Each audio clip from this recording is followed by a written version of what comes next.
اے وطن ہم شرمندہ ہیں، ملک کے حکمران درندہ ہیں۔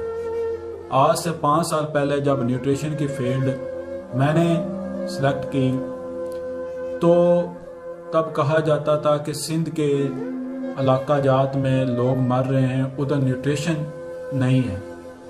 لیکن آج 5 سال کے بعد مجھے پتہ چلا ادھر نیوٹریشن کیا، ادھر تو غذا ہی نہیں ہے۔ ادھر یہ بتانے کی ضرورت نہیں ہے کہ آپ لوگوں نے یہ کھانا ہے اور وہ کھانا ہے اور یہ کھانا ہے۔ ادھر لوگ 2 وقت کی روٹی کے لیے ترس رہے ہیں۔ ادھر تو جو انہیں ملے وہ غنیمت ہے۔ اب یہ صرف نہ سندھ کا حال ہے، اب آپ لوگ اپنے ملک کے حالات یہ دیکھیں کہ آٹے کی کس قدر قلت قحط سالی ہو چکی ہے اس صوبے میں بھی جو کہ زراعت کا گھر تھا، جہاں پر ایک ایکڑ سے ہم لوگ 60 من ہم اپنی پیداوار لیتے تھے۔ اس صوبے میں بھی آج کیا حالات ہیں۔ اے ملک ہم شرمندہ ہیں، ملک کے حکمران درندہ ہیں۔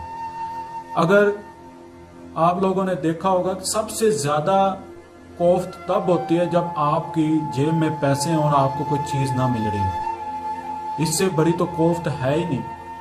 اب حکمران جتنے بھی ہیں، میں کوئی اسپیسیفائی نہیں کر رہا، ہر آتا ہے اپنا ٹینیور پورا کرتا ہے اور چلا جاتا ہے۔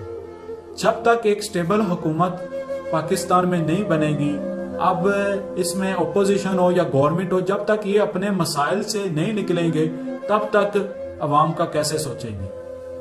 ابھی تک تو یہ یہی سوچ رہے ہیں، اگر ہم گورنمنٹ کی بات کریں تو وہ یہ سوچ رہے ہیں کہ ہم نے اپنی حکومت بچانی کیسے ہے، اور جو اپوزیشن میں ہے وہ یہ سوچ رہے ہیں ہم نے اپنی حکومت بنانی کیسے ہے۔ اس میں عام عوام کا کوئی ذکر نہیں ہے۔ جو مرضی ہو رہا ہے، لوگ مرتے ہیں مر جائیں، لوگ بھوکے ہیں پیاسے ہیں، جو مرضی ہو جائے، ان کا ان سے کوئی لین دین نہیں ہے۔ ہر انسان صرف اس سوچ میں ہے کہ بھی اپنا الو سیدھا کیسے کرنا ہے۔ جب تک کوئی سٹیبل گورنمنٹ نہیں آتی، وہ اپنا ٹینیور تک اسے ٹائم نہیں دیا جائے گا، تب تک وہ عوام کے بارے میں نہیں سوچ سکتی۔ ہم غلامی کی زندگی سے باہر نکل کے سوچیں، ایک آزادانہ خیال ہمارا مقدر ہو، ایک آزادانہ سوچ ہمارا مقدر ہو۔